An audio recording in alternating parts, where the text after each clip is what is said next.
Hello everyone, mutual fund course 4th ఎపిసోడ్కి మీకు స్వాగతం. లాస్ట్ 2 ఎపిసోడ్స్లో మనం ఈక్విటీ మ్యూచువల్ ఫండ్, డెప్ట్ మ్యూచువల్ ఫండ్, అలానే హైబ్రిడ్ మ్యూచువల్ ఫండ్స్లో ఉండే టైప్స్ గురించి తెలుసుకున్నాం. అలానే ఈ ఈక్విటీ, డెప్ట్, హైబ్రిడ్ మ్యూచువల్ ఫండ్స్ని ఎలా క్లాసిఫై చేస్తారో కానీ తెలుసుకున్నాం. ఏ సెక్టార్స్లో ఇన్వెస్ట్ చేస్తారు, ఏ అసెట్స్లో ఇన్వెస్ట్ చేస్తారు, అందుకని వీటిని ఇలా మనం కాల్ చేస్తాం అనేది కానీ తెలుసుకున్నాం. అలానే ఇంకా డిఫరెంట్ మార్కెట్స్లో ఇన్వెస్ట్ చేసే ఫండ్స్ ఉన్నాయి, ఆ ఫండ్స్ని ఏమంటారో కానీ తెలుసుకుందాం. అలానే ఇంటర్నేషనల్ ఫండ్స్ అనేటివి ఇంటర్నేషనల్ మార్కెట్స్లో ఇన్వెస్ట్ చేస్తారు, అంటే వేరే వేరే కంట్రీస్లో ఇన్వెస్ట్ చేస్తారనమాట. అంటే ఇప్పుడు ఏదైనా ఒక మ్యూచువల్ ఫండ్ ఇంటర్నేషనల్ కంపెనీస్లో, యూఎస్ఏలో లేదా చైనాలో ఇలా ఇంటర్నేషనల్ కంపెనీస్లో ఇన్వెస్ట్ చేశారు అంటే వాటిని ఇంటర్నేషనల్ ఫండ్ అని అంటాం. మ్యూచువల్ ఫండ్స్లో నెక్స్ట్ టైప్ వచ్చేసి ఫండ్ ఆఫ్ ఫండ్స్. ఈ ఫండ్ ఆఫ్ ఫండ్స్లో ఒక మ్యూచువల్ ఫండ్ స్కీమ్ అనేది ఇంకో మ్యూచువల్ ఫండ్ స్కీమ్లో ఇన్వెస్ట్ చేస్తారు. ఈ ఫండ్ ఆఫ్ ఫండ్స్లో మ్యూచువల్ ఫండ్ స్కీమ్ అనేది తానంతట తాను డెసిషన్ తీసుకోకుండా వేరే ఒక మ్యూచువల్ ఫండ్ స్కీమ్ మీద డిపెండ్ అయ్యి వాళ్ళపై ఇన్వెస్ట్ చేస్తారనమాట. ఇక్కడ మీరు చూసుకోవచ్చు అనమాట, HDFC dynamic PE ratio fund of funds అనేది HDFC top 100 fund, HDFC banking and PSU డెప్ట్ ఫండ్, హెచ్డిఎఫ్సి షార్ట్ టర్మ్ డెప్ట్ fund, HDFC mid cap opportunities fund, HDFC dynamic డెప్ట్ fund, HDFC small cap direct fund, HDFC medium term డెప్ట్ fund. ఈ mutual fund స్కీమ్స్లో HDFC dynamic PE ratio fund of funds అనేది invest చేస్తుందన్నమాట. ఇలాగా fund of funds అనేది several mutual ఫండ్స్లో invest చేస్తారనమాట. మ్యూచువల్ ఫండ్ యూనిట్స్ని కొనొచ్చు మనం లేదా అమ్మొచ్చు అనమాట. వీటిలో కానీ డిఫరెంట్ టైప్స్ ఉంటాయి. ఎలా అంటే open ended mutual fund schemes, close ended mutual fund schemes, అలానే ఇంటర్వెల్ ఫండ్స్. ఎప్పుడైనా ఒక కొత్త మ్యూచువల్ ఫండ్ స్కీమ్ లాంచ్ అయింది అంటే ఆ స్కీమ్ యొక్క ఎన్ఎఫ్ఓ రిలీజ్ అవుతుందన్నమాట. ఎన్ఎఫ్ఓ అంటే న్యూ ఫండ్ ఆఫర్. ఎప్పుడైనా ఒక మ్యూచువల్ ఫండ్ స్కీమ్ అనేది రిలీజ్ అయినప్పుడు ఆ స్కీమ్ యొక్క న్యూ ఫండ్ ఆఫర్ అనేది కానీ రిలీజ్ చేస్తారనమాట. ఈ ఎన్ఎఫ్ఓ ద్వారా మనం ఆ స్కీమ్లో యూనిట్స్ని కొనుక్కోవచ్చు లేదా అమ్మేయచ్చు అనమాట. ఈ స్కీమ్కి ఓపెన్ ఎండెడ్ మ్యూచువల్ ఫండ్స్లో ఈ ఎన్ఎఫ్ఓ టైం పీరియడ్ అయిపోయిన తర్వాత కానీ కొనొచ్చు, అమ్ముతూ ఉండొచ్చు అనమాట. ఈ ఓపెన్ ఎండెడ్ మ్యూచువల్ ఫండ్ స్కీమ్స్లో సర్టన్ టైం పీరియడ్ అనేది ఉండదన్నమాట. ఆ మ్యూచువల్ ఫండ్ స్కీమ్ అనేది ఎన్ని రోజులు రన్ అవ్వాలి అనేది ఆ ఫండ్ మేనేజ్మెంట్ పైన డిపెండ్ అయి ఉంటుందన్నమాట. అదే మీరు క్లోజ్ ఎండెడ్ మ్యూచువల్ ఫండ్ స్కీమ్స్లో చూసుకున్నారు అంటే ఎన్ఎఫ్ఓ తర్వాత మీరు వాటిని డైరెక్ట్గా మ్యూచువల్ ఫండ్ స్కీమ్స్ దగ్గర నుండి బై చేయలేరు అనమాట. ఈ క్లోజ్ ఎండెడ్ మ్యూచువల్ ఫండ్స్ యొక్క యూనిట్స్ని మీరు డైరెక్ట్గా ఈ మ్యూచువల్ ఫండ్ స్కీమ్స్ దగ్గరే బై చేయాలి అని అనుకుంటే ఈ ఎన్ఎఫ్ఓ పీరియడ్ ఉన్నంత కాలం మటుకే మీరు బై చేయగలుగుతారనమాట. ఈ ఎన్ఎఫ్ఓ పీరియడ్ అయిపోయిన తర్వాత ఈ మ్యూచువల్ ఫండ్స్ అనేటివి స్టాక్ ఎక్స్చేంజ్లో లిస్టెడ్ అవుతాయి. క్లోజ్ ఎండెడ్ మ్యూచువల్ ఫండ్స్లో సర్టన్ టైం ఫ్రేమ్ అనేది ఉంటుందన్నమాట. ఎలా అంటే 3 years 5 years ఇలా సర్టన్ టైం ఫ్రేమ్ అనేది ఈ క్లోజ్ ఎండెడ్ మ్యూచువల్ ఫండ్స్లో ఉంటుందన్నమాట. ఫర్ ఎగ్జాంపుల్ మీరు 5 years టైం ఫ్రేమ్ ఉన్న క్లోజ్ ఎండెడ్ మ్యూచువల్ ఫండ్స్ యొక్క యూనిట్స్ని బై చేశారు అని అనుకుందాం. మీరు ఈ 5 years టైం ఫ్రేమ్ అయిపోయిన తర్వాత మాత్రమే వీటిని సెల్ చేయగలుగుతారనమాట. ఈ 5 yearsకి ముందే మీరు సెల్ చేయాలి అని అనుకుంటే స్టాక్ ఎక్స్చేంజ్లో మాత్రమే సెల్ చేయగలుగుతారనమాట. ఈ స్టాక్ ఎక్స్చేంజ్లో మీరు సెల్ చేయాలి అని అనుకున్నప్పుడు అక్కడ మీకు బయర్స్ దొరకడం అనేది చాలా కష్టం అనమాట. అందుకనే మీరు ఏదైనా ఒక క్లోజ్ ఎండెడ్ మ్యూచువల్ ఫండ్ స్కీమ్స్లో యూనిట్స్ని బై చేసేటప్పుడు దాని యొక్క టైం ఫ్రేమ్ ఎన్ని ఇయర్స్ ఉంది అనేది చెక్ చేసుకోవాలన్నమాట. దీని తర్వాత మనం మాట్లాడుకుందాం ఇంటర్వెల్ ఫండ్ గురించి. ఈ ఇంటర్వెల్ ఫండ్ అనేది కూడా ఎన్ఎఫ్ఓ తర్వాత క్లోజ్ అయిపోతుంది అనమాట. క్లోజ్ అయిపోయిన తర్వాత ఒక ఇంటర్వెల్ టైంలో మళ్ళీ ఓపెన్ అవుతుంది అనమాట. ఫర్ ఎగ్జాంపుల్ ఏదైనా ఒక ఫండ్ అనేది ఎన్ఎఫ్ఓ తర్వాత క్లోజ్ అయిపోయిన తర్వాత నెక్స్ట్ ఒక ఇంటర్వెల్ టైంలో, అంటే ఫర్ ఎగ్జాంపుల్ August 1 to 10 మధ్యలో మళ్ళీ ఓపెన్ అయిందంటే దాన్ని ఇంటర్వెల్ ఫండ్ అని అంటాం అనమాట. మనం డెప్ట్ మ్యూచువల్ ఫండ్స్ గురించి మాట్లాడుకునేటప్పుడు ఫిక్స్డ్ మెచ్యూరిటీ ప్లాన్స్ గురించి తెలుసుకున్నాం అనమాట. మనం అప్పుడు ఏం చెప్పామంటే ఈ ఫిక్స్డ్ మెచ్యూరిటీ ప్లాన్స్ గురించి క్లోజ్ ఎండెడ్ ఫండ్ గురించి తెలుసుకున్న తర్వాత తెలుసుకుందాం అని చెప్పాం. ఇప్పుడు మనం క్లోజ్ ఎండెడ్ ఫండ్ గురించి తెలుసుకున్నాం కాబట్టి ఇప్పుడు మనం ఇంకా నెక్స్ట్ ఫిక్స్డ్ మెచ్యూరిటీ ప్లాన్స్ గురించి కానీ తెలుసుకుందాం. ఈ ఫిక్స్డ్ మెచ్యూరిటీ ప్లాన్ అనేది డెప్ట్ ఫండ్లో ఒక టైప్ అనమాట. ఈ ఫిక్స్డ్ మెచ్యూరిటీ ప్లాన్ అనేది ఒక క్లోజ్ ఎండెడ్ ఫండ్ అవుతుందన్నమాట.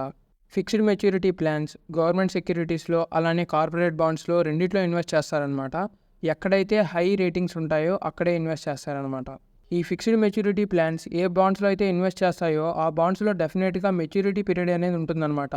ఆ మెచ్యూరిటీ పీరియడ్ వరకు ఈ ఫిక్స్డ్ మెచ్యూరిటీ ప్లాన్స్ అక్కడే హోల్డ్ చేస్తారనమాట వాళ్ళ డబ్బుల్ని. అలానే ఈ బాండ్స్లో ఎలాగైతే మెచ్యూరిటీ ప్లాన్ అనేది ఉంటుందో ఈ ఫిక్స్డ్ మెచ్యూరిటీ ప్లాన్స్లో కానీ అలానే ఒక మెచ్యూరిటీ ప్లాన్ అనేది ఉంటుందన్నమాట. For example fixed maturity plan ఏదైనా ఒక గవర్నమెంట్ బాండ్లో ఇన్వెస్ట్ చేస్తున్నా అంటే ఆ గవర్నమెంట్ బాండ్ యొక్క మెచ్యూరిటీ ప్లాన్ అనేది 5 years ఉన్నాయి అంటే ఈ ఫిక్స్డ్ మెచ్యూరిటీ ప్లాన్ యొక్క మెచ్యూరిటీ పీరియడ్ కానీ 5 years వరకు ఉంటుందన్నమాట.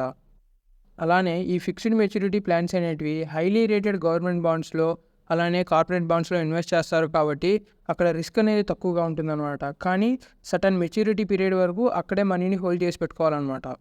మనం లాస్ట్ వీడియోలో హైబ్రిడ్ ఫండ్స్ గురించి తెలుసుకునేటప్పుడు క్యాపిటల్ ప్రొటెక్టెడ్ స్కీమ్స్ గురించి మాట్లాడామన్నమాట.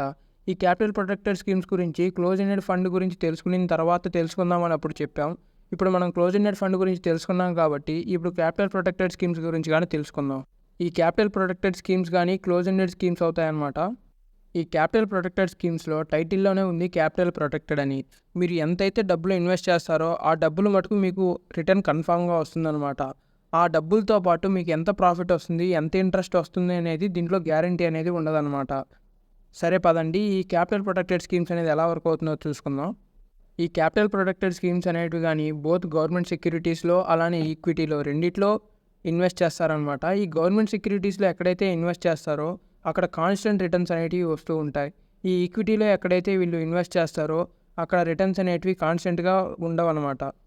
సరే పదండి చూద్దాం ఈ క్యాపిటల్ ప్రొటెక్టెడ్ స్కీమ్స్ అనేటివి ఎలా వర్క్ అవుతాయో చూద్దాం. ఫర్ ఎగ్జాంపుల్ మీ దగ్గర ఒక 5,000 రూపీస్ ఉందనుకుందాం.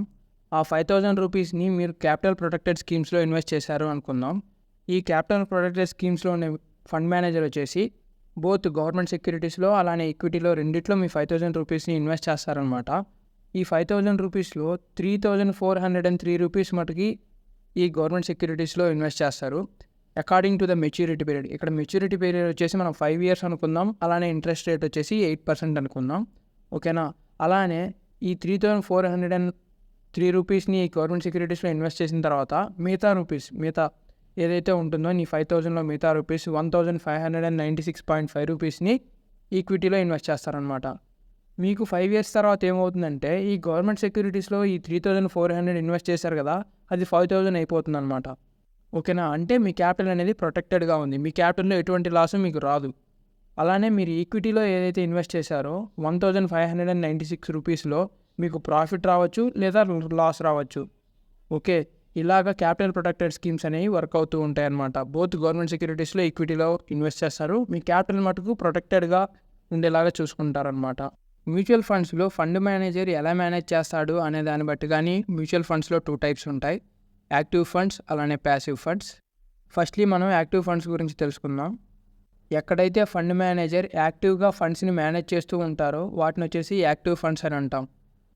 అంటే ఫండ్ మేనేజర్ ఏ అసెట్స్లో ఇన్వెస్ట్ చేయాలి, ఏ కంపెనీస్లో ఇన్వెస్ట్ చేయాలి, ఎంత ఇన్వెస్ట్ చేయాలి, ఇలా అన్ని డెసిషన్స్ని ఫండ్ మేనేజరే తీసుకుంటూ ఇలా ఫండ్స్ అన్నిటిని మేనేజ్ చేస్తూ ఉంటాడనమాట. వీటిని వచ్చేసి యాక్టివ్ ఫండ్స్ అని. చాలా మ్యూచువల్ ఫండ్స్ యాక్టివ్ మ్యూచువల్ ఫండ్స్లోనే ఉంటాయి. అదే ఇప్పుడు ప్యాసివ్ ఫండ్స్ గురించి మాట్లాడుకున్నామంటే ఈ ప్యాసివ్ ఫండ్స్లో ఫండ్ మేనేజర్ అనేవాళ్ళు యాక్టివ్గా ఈ ఫండ్స్ని మేనేజ్ చేయాలన్నమాట. దీనికి బెస్ట్ ఎగ్జాంపుల్ వచ్చేసి ఇండెక్స్ ఫండ్స్. ఈ ఇండెక్స్ ఫండ్నే తీసుకున్నారు అంటే వీళ్ళు ఇండెక్సెస్లో ఇన్వెస్ట్ చేస్తారనమాట. ఎలా అంటే నిఫ్టీ 50, సెన్సెక్స్ ఇలా ఇండెక్సెస్లో ఇన్వెస్ట్ చేస్తూ ఉంటారనమాట. అదే మనం ఇప్పుడు నిఫ్టీ 50 ఇండెక్స్ ఫండ్ గురించి మాట్లాడుకున్నాము అంటే రిలయన్స్ ఇండస్ట్రీస్కి మెజారిటీ ఆఫ్ ది పర్సంటేజ్ ఇచ్చున్నారనమాట. ఈ నిఫ్టీ 50 కంపెనీస్లో 10.22%. నెక్స్ట్ వచ్చేసి TCS 7.8%, next HDFC bank 6.3%, Bharti Airtel 4.5%. అలాగా మిగతా కంపెనీస్కి మిగతా పర్సంటేజ్ ఉందన్నమాట. అదే మీరు ఇప్పుడు నిఫ్టీ ఇండెక్స్ ఫండ్లో ఇన్వెస్ట్ చేశారు అంటే ఈ నిఫ్టీ ఇండెక్స్ ఫండ్లో ఇన్వెస్ట్ చేశారంటే మీరు ఈ 50 కంపెనీస్లో నిఫ్టీ 50లో ఉండే 50 కంపెనీస్లో కొంచెం పర్సెంట్ని ఇన్వెస్ట్ చేసినట్టు అనమాట.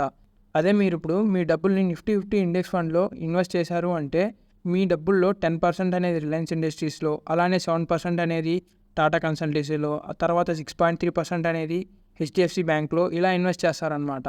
ఓకేనా. ఈ నిఫ్టీ 50 అనేది ఎంత రిటర్న్స్ అయితే ఇస్తుందో అలానే ఈ నిఫ్టీ 50 ఇండెక్స్ ఫండ్ అనేది కూడా అంత రిటర్న్సే ఇస్తుందన్నమాట. ఇక్కడ ఫండ్ మేనేజర్ ఎటువంటి డెసిషన్స్ తీసుకోవాల్సిన అవసరం లేదనమాట. ఇక్కడ ఇండెక్స్ ఎంత అయితే రిటర్న్స్ ఇస్తుందో అలానే ఇండెక్స్ ఫండ్ కానీ అంత రిటర్న్సే ఇస్తుందన్నమాట. నిఫ్టీ 50 ఎంత రిటర్న్స్ అయితే ఇస్తుందో నిఫ్టీ ఇండెక్స్ ఫండ్ కానీ అంత రిటర్న్సే ఇస్తుందన్నమాట. ఇక్కడ మొత్తం కాపీ పేస్ట్ లాగా ఉంటుంది. ఇక్కడ ఫండ్ మేనేజర్ ఎటువంటి డీటెయిల్స్ ఎటువంటి డెసిషన్స్ తీసుకోవాల్సిన అవసరం లేదన్నమాట. ఇదనమాట మ్యూచువల్ ఫండ్స్లో ఉండే టోటల్ టైప్స్ అనేవి. లాస్ట్ వీడియోస్లో అలానే ఈ వీడియోస్లో మనం చూసేసాం. మొత్తం ఎన్ని టైప్స్ ఉంటాయి, ఎలా వర్క్ అవుతాయి, ఏంది అనేది అంతా చూసామన్నమాట. నెక్స్ట్ ఎపిసోడ్స్లో మనం కొంచెం అడ్వాన్స్ లెవెల్కి వెళ్దాం, చాలా ఇంట్రెస్టింగ్గా ఉంటుంది. మీకు ఈ ఎపిసోడ్ నచ్చింది అనుకుంటున్నా. మీకు ఈ వీడియో అలానే మా ఎఫర్ట్స్ నచ్చినట్లయితే ఈ వీడియోకి ఒక లైక్ చేసుకుంటూ మాకు సపోర్ట్ చేయండి. మీరు చేసే ఒక్కొక్క లైక్ ఒక్కొక్క కామెంట్ మాకు ఎంతో మోటివేషన్ ఇస్తుంది ఇలాంటి ఎన్నో వీడియోస్ చేయడానికి కోసం. బాయ్ నెక్స్ట్ వీడియోలో కలుసుకుందాం.